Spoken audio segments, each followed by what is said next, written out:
With all the game-changing deals that have been completed so far, today I'll be grading the biggest NBA offseason trades in 2020.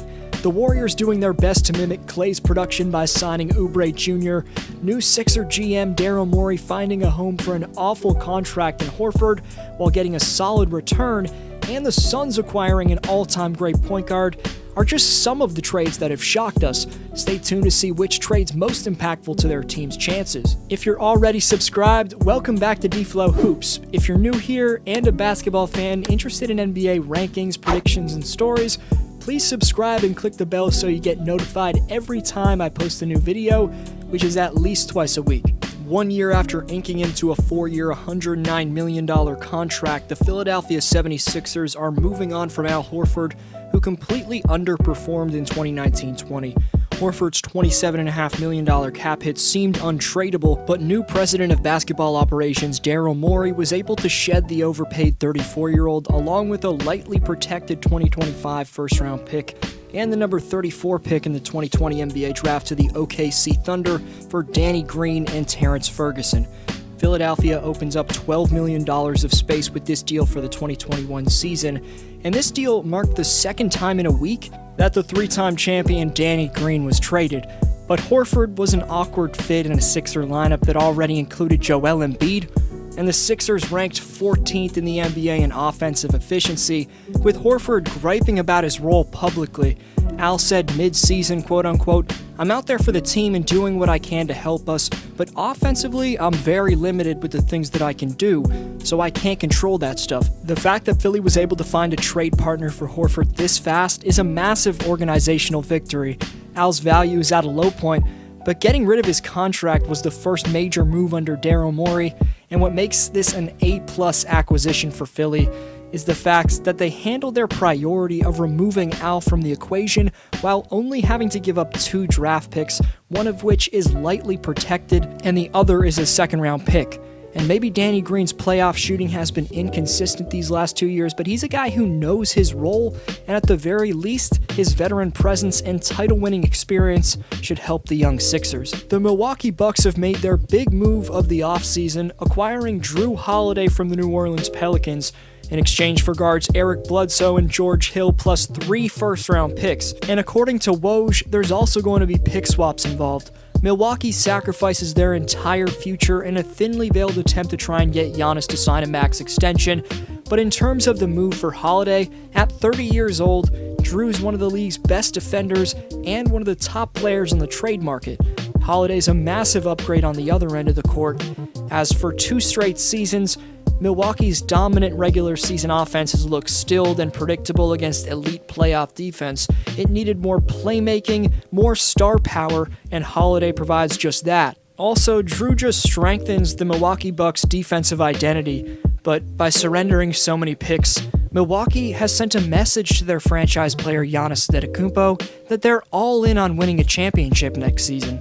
The Trailblazers acquire Robert Covington from the Rockets for Trevor Ariza and 2 first-round picks. Robert Covington's defensive versatility should provide the Trailblazers' defense with a much-needed boost.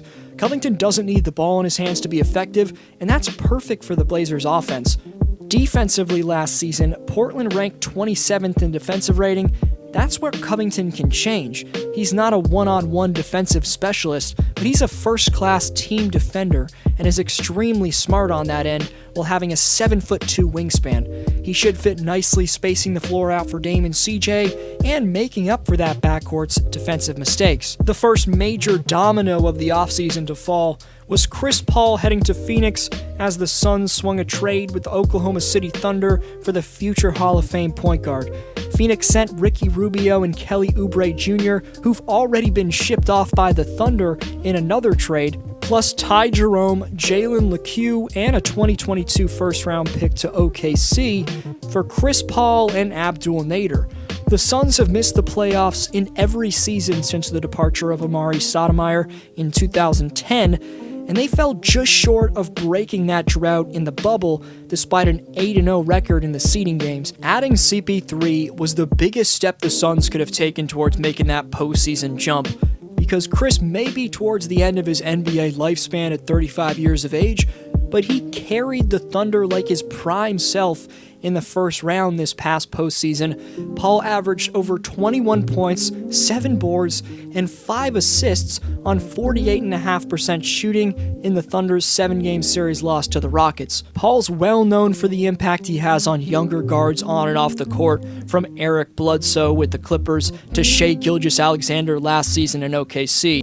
Booker's way more accomplished than either of those two, but he still stands to greatly benefit from spending the next few seasons with one of the best guards of his generation. Paul should also form a lethal pick-and-roll combo with DeAndre Ayton, so all around, a beautiful move for the Phoenix Suns. And I'm giving this win-now trade an A because the Suns are firmly back in the playoff mix. They've got one of the more impressive trios in the league with CP3, D-Book, and the beast in the middle, DA. Before Green was shipped to Philadelphia, he got traded by the Lakers along with a 2020 first-round pick, and the Lakers received the speedy Thunder point guard Dennis Schroeder in return. The Lakers were thin at the point guard spot last year, and the trade for Schroeder makes perfect sense. On a podcast with Chris Haynes, Anthony Davis called the Schroeder addition a great pickup and also said, quote-unquote, Dennis can easily win Sixth Man of the Year any given season. He played great alongside Chris Paul and Shai, and I think that he's tough.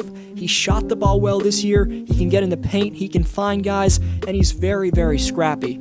Personally, I'm giving the Lakers an A in this deal. Ricky Rubio's going back to the Timberwolves where he started his career, and after Rubio was dealt to the Thunder in the CP3 trade, OKC moved Rubio in a deal where the Wolves gave up James Johnson and the rights to the 17th pick in the 2020 NBA draft to receive Ricky's services. Ricky was a big part of why the Suns went 8-0 in the bubble this past summer, but with his new team in Minneapolis, he's set to start next to D'Angelo Russell in the backcourt. It also should be interesting to see how he meshes with Cat and their most recent number 1 draft pick in Anthony Edwards. The Philadelphia 76ers traded guard Josh Richardson and the number 36 overall pick in Wednesday night's NBA draft to the Dallas Mavericks for Seth Curry.